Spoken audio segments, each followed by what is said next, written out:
байна уу? Энэ удаагийнхаа хичээлээр бүгдээрээ хамтдаа давхар гээгүүлэгчийн давхар бачмын дуудлагыг үүсгэх болно. За өмнөх хичээл дээр болохоор дан болон хос дэвсгэр үсгийн дуудлагыг үүсгэн тэ. Энэ удаагийн хичээл дээр болохоор давхар дэвсгэр үсгийг хэрхэн дуудах вэ гэдгийг үүсгэх болно. За давхар дэвсгэр үсэг гэдэг маань болохоор за хоёр гээгүүлэгч хамтдаа дэвсгэрлж орсон тохиолдлыг хэлдэг байгаа. За иймэрхүү тэ. Дэвсгэр үсэгт нь хоёр гээгүүлэгч орсон байгаа.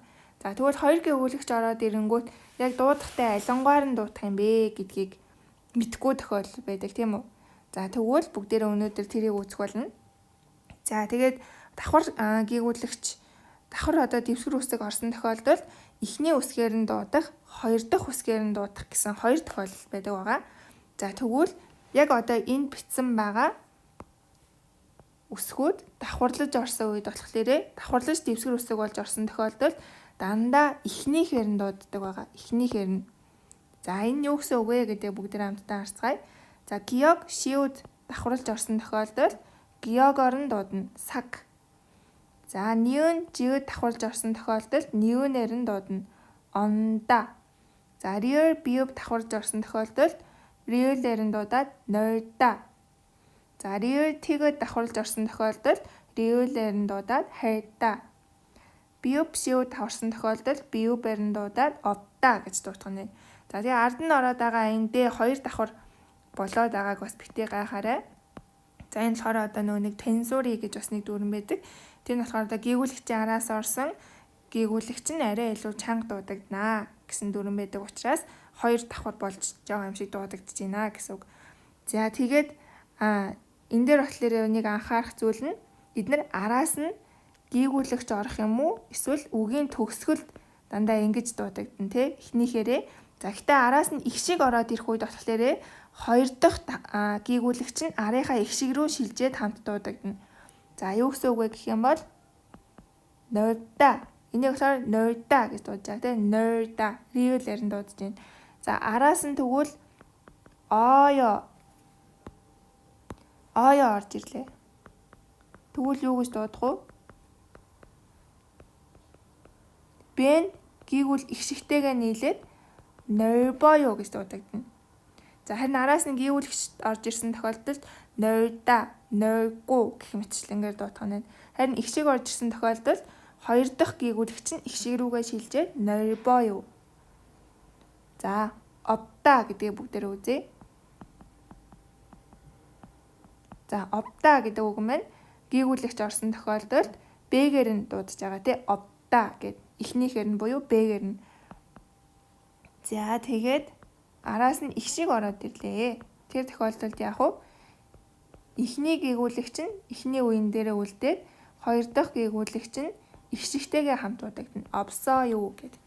За энэ маягаар дуудах нь байна. За тэгвэл эхний гээгүүлэгчээр дууддаг энэ тохиолдлын дөрмийн бус нэг хэдэн үг байгаа. За энэ болохоор цөөхөн үг учраас та нар зөвөр тогтоогоод авчуд болно. За пайда, павда. За энэ үгийг болохоор хоёр дахь адилхан риэл бие мөртлөөсөө хоёр дахоор нь дуудана. Павда, павда. Гэтэ их шиг орох үед пайбаа юу гэх мэтчлэнгээр тий. Новдунгойда гэд бие бэр новдунгойда. Новжокада, новжукада гэдэг дандаа дөрмийн бус үгнүүд байна. Энэ дөрвөн үг маань. За гэтээ цөөхөн үг учраас та бүхэн маань тогтоод авчираа. Ер нь павда гэд гიშгэх гэдэг энэ үгэнд л ер нь их ашиглагддаг болохоос энэ гурван үг нь бол барыг нэг ашиглагддаг үгнүүд байгаа. Ер нь бол өргөн мөргөн уудам гэсэн утгатай. За тэгвэл ийм зүйлүүд дээр анхаарах нь байна. За гэтээ та бүхэнд нэг зүйлийг анхааруулж хэлэхэд болохоор бүр ингээл за энэ чинь одоо real билүү ямар үе орсон бэлээ алингаар нь дуудах үлээ гэж нэх их толгоогоо өвтгөх хэрэггүй. За яг одоо энд орсон байгаа үгнүүдээ сайхан тогтоогоод за нойда, хайда, обда, онда, саг гэх мэтчлэнгээр дахин ингээд уншаад ах юм бол энэ хэдэн үгнүүдээ л цээжлэх юм бол дараачийн удаа бас яг энтэй адилхан үг гарч ирэхэд алингаар нь унших хүлээ гэж бодохгүйгээр шууд дуудлагыг нь дуудаж чаддаг болно. За тэгвэл хоёр дахь үсгээр нь дууддаг юм гурван тохиолдол байдаг юм байна. За rear, mium, rear, geog, rear, pib гэсэн ийм гурван тохиолдолд ерөөсөө хоёр дахь үсгээр нь дуудана. За жишээ харъя. Тамда, За энэ дээр regular нь биш, miumээр нь дуудаж байна тий. Тамда. Так хоёр дахь үсгээр нь, өвда хоёр дахь үсгээр нь. За энэ гурван тохиолдолд л ерөөсөө хоёр дахь үсгээр нь дуудах нь байна. За ихтэй нэг анхаарах зүйл нь болохоор магда гэж үг байна тий. Цэлмэг. Магда гэж дуудана. Араас нь гээгүүлэгч орсон тохиолдолд. За гэхдээ араас нь г гээгүүлэгч ороод ирсэн тохиолдолд болохоор 2 г нийлэхлээрээ нэг нь усна гэж та нар тогтооч яриа. За араас нь яг адилхан г ороод ирсэн тохиолдолд энэ нь болохоор майго гэж дуудагдаж байна. Ишиг гээгүүлэгч орсон тохиолдолд дуулна. Г-гээрээ дууддаг ч гэсэндээ г гээгүүлэгч тохиолдолд 2 г-гийн нэг нь устдаад майго гэж дуудагдана гэдээ ойлгочоорой. За тэгээд игта гэж энэ тохиолдолд уншиж байгаа мөртлөөсөө г-г ороод ирэнгүүт эго гэж уншиж байна. За тэгээд энэ тохиолдлуудыг цээжилж авчих юм бол ер нь бол амархан байгаа. За тэгээд энэ 6 тохиолдолд эхний үсгээр нь дандаа уншина. За энэ 3 тохиолдолд 2 дахь үсгээр нь уншина.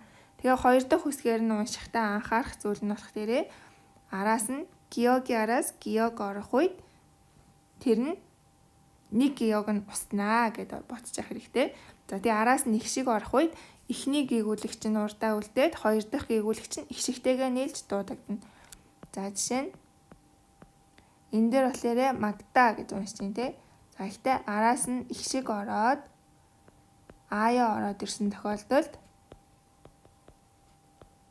майгаю гэж дуудагдана гэсэн үг байна. Майгаю гэж дуудагдана.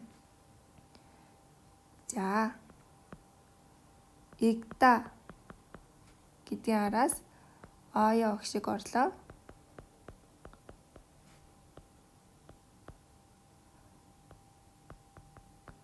Иго юу гэж дуудагдана тий.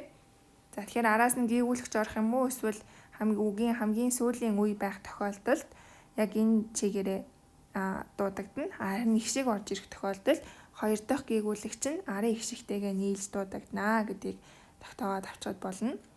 За тэгвэл бүгдээрээ өнөөдрийнхөө хичээлээр давхар гээгүүлэгчийг давхар дэвсгэр үсгийг яаж дуудах вэ гэдгийг сурлаа. За дараачих хичээлээр бүгдээрээ иргэд уулзцгаая.